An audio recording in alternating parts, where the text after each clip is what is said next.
Just I'm my business, stack chicken like what it's gon' be. Crew in the cut, hey, you want us, red run when I tell a bit peace. Love is love. Love is love. Adios.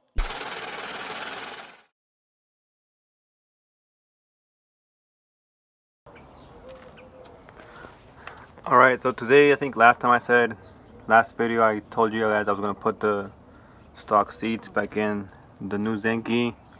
I'm going to try to take the seats off, just unbolt it, get this harness back out, the harness bar, and then see what else, see if we can get it to run decent, because it started misfiring again on cylinder 2. I might be having a injector not spraying or something, but I'm going to take the seats out and show you guys when they're gone, I guess. Alright, seats out, harness bar out. I actually like these rear seats. I'm going to put those in my personal, my day one Kogi, because I think I have the base seats in those, but these are pretty dope. But anyways, it's dirty as shit. I am picking up a carpet for this tomorrow. I'll put the stock seats back in. And then right now we're just diagnosing that injector issue we were telling you guys about that we thought was an injector issue. So normally when I fuck around with these KAs and do injector stuff, like I'll take the rail out like this, have it all plugged in, just how it is plugged in. I'll have someone like my brother or whatever just turn a key on that will pressurize the rail, and then if there's any leaks at that point, then I know I have a leaky injector or the gasket's bad, the O-rings on it. And then if I want to confirm if they're spraying or not, I'll literally tell them to crank the car and you can see them spray, and we just did that right now. And number 2, it's not spraying at all. None of them seem to be leaking through the O-rings or anything, but I guess that's a quick way to diagnose it. Not the safest way, I think this is kind of more of a ghetto way to do it, but it works. I'm gonna swap that one out, number 2, and see what I get, see if it runs any better. Real quickly, in case you want, I know some people already know this, but the people that don't know, to remove the injectors, you take off these little screws, obviously, pop the cap off, then you have something like this. At that point, I put the screw back in it, run it almost all the way down, and then I'll get a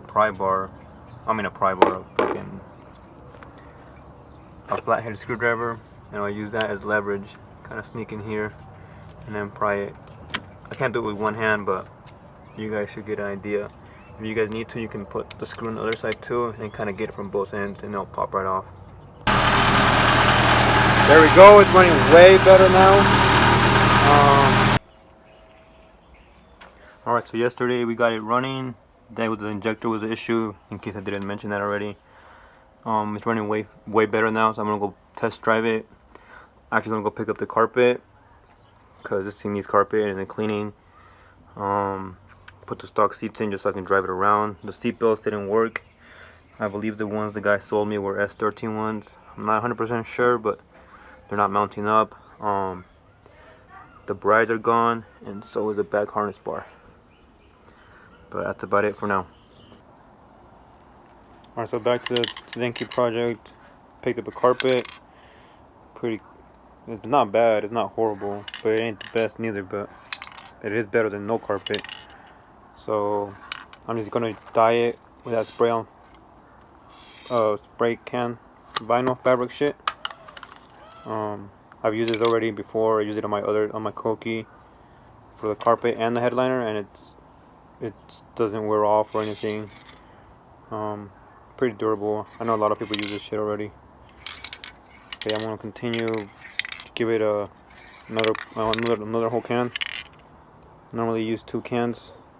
And I'll clean up the interior and throw this in. Should make it a lot more comfortable, at least. Alright, so last time we were putting the interior back in, we got most of it back in. Just needed fixed. So the passenger side window is not going up with the switch, it's going down. I need to figure that out. That's why the door panels are off. Seats are in, front seats are in, seat belts are in, center console, carpet. You guys saw last time, it's a little dirty in here. Back seats. Helmets are back there because we took it to a drift event. Wanted to see how it did. And then we took the welded diff out of my brother's S13 and put in this one. This one had an open one. So we did that real quick before the event. He just didn't want welded for a daily. So yeah, I forgot. If you guys don't know, my brother got an S13. He also got a truck. So we got a truck, another truck for the channel, I guess. You're gonna do a lot of shit of that one. Here's the Zenki. You guys want to look at it for those that don't even know what it looks like, I guess. So he got a truck. So more truck videos, I guess. That's everyone's favorite, anyways. And then my truck blew up, so I need to figure out what's wrong with that. That one broke over. My brother was driving in and took a shit, so we gotta look into that one. Thinking either a tranny or a diff issue, but one last thing. I ended up figuring out the window issue I was having. I ended up having to jump a couple wirings. Kind of ghetto. That looks ghetto, but that's because it is ghetto. I can make it. I made it so I'm able to control it from the passenger side only, and I can't do it from the driver's side. Pretty sure that's because this. I ended up asking the owner that I bought this switch off what year it came out of, and it was a 95. Now 95 have their own passenger side switch and master switch, just because of the amp. One's external, and 96 through 98, I want to say they're all internal. I'm not sure if they're any different besides that, but from what I know, that's about it. I might be wrong. So the 95 and 96 wiring diagrams are completely different switch wise. So that's the 96. I obviously drew on it, and that's a 95 over here. Obviously way different. So I'm sure if I put a 96 in here, it will work.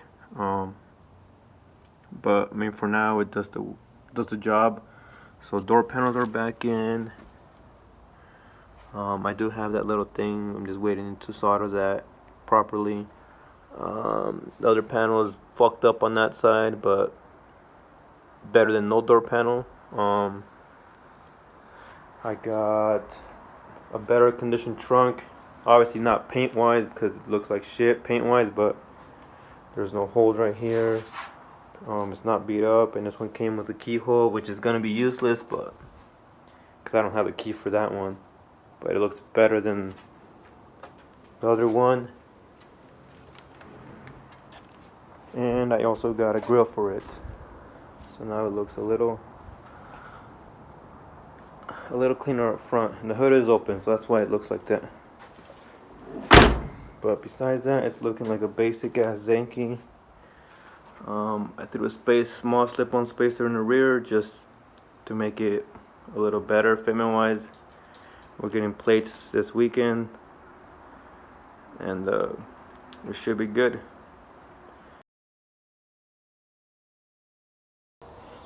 Alright, so today we are going to fix the truck, because I don't know, hopefully we'll pay attention, I guess. I mentioned that truck broke. How I feel with the transmission, so we're gonna work on the truck today. Because I haven't driven it. It's been broken for about a month now. So we got this to do today. I do want to say my brother did get another truck too, so we might be working on his later. His is pretty stock right now. His is this blue one right here. It's pretty clean. I guess a base model, all manual interior and everything.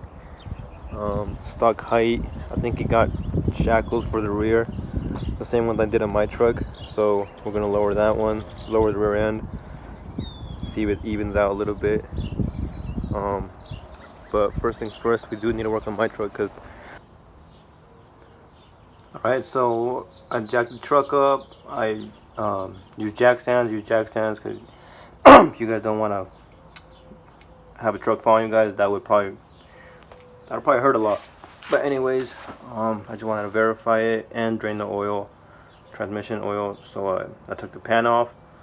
So I just finished taking it off, and there's a bunch of metal shavings in there. This is what it looks like over here. This tranny got really, something obviously broke, which I'm not surprised. Figured it was gonna be a tranny, but just kind of wanted to verify it and drain the oil. Had to be drained either way, so transmission's coming out right now, and then guess we'll see what broke inside of it.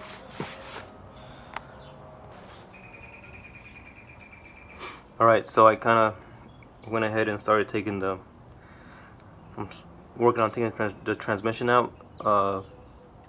This is not going to be a how-to. This is just going to be like a just random update kind of shit. But I'll quickly explain, I guess, what I did. First thing I did was I unplugged the battery, so you can undo the starter. Then you can undo the starter. You don't want to let it hang like that. I had it tucked up there. It just kind of dropped right now. So let's see. Yeah, starter. Don't let it hang. This one just fell down. 213. I put the pan back on. The drive shaft bolts all the way in the back, those are out. They were like 11 millimeters. I took some of the belt housing bolts out, like the ones on the bottom, like the ones right here, and then over there, and some on the side.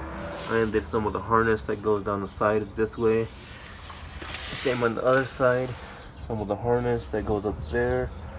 I undid the shifter linkage. That's tucked up. That's kind of just hanging right here right now. I just need to undo the torque converter bolts, the ones that are behind the starter. So this is where the starter goes. You see those bolts right there. You got to spin the engine up front, line them up with those bolts, break them loose, take them out, and then keep spinning it. It helps if you have someone hold the crank. Otherwise, if these are tight, you just kind of spin it, and then it kind of ends up being a hassle. So small little update. Right now I'm going to break these ones loose for the transmission cross member. And then hopefully when my brother gets home, I can break these torque converter bolts, finish a couple more bell housing bolts. I'm going to do the cooler lines, the transmission lines next. Those are these ones right there. There's two of them. I think they're 17s or 16s. Then the dipstick, I don't know if that stays in or it comes out. I'll find out, and that's where I'm at right now. Alright, so last night we ended up taking the tranny out. Top bolts were a pain in the ass. So now the tranny's out of that one. Put some cat litter down because we made a mess after we dropped it down. I think I showed you guys this already, but that's the top of the oil filter. I just took it out, the trans filter. So this is that. These top bolts were a pain in the ass. I'm not sure if I mentioned that already, but those were it. Under the lines, the thing just popped out. Output shaft is debating what to do next. Getting this rebuilt. They're going for 480. But for now, I need some. Yes, it's out. That's the hard part. Now we'll probably be dropping my brother's truck in the rear with some shackles.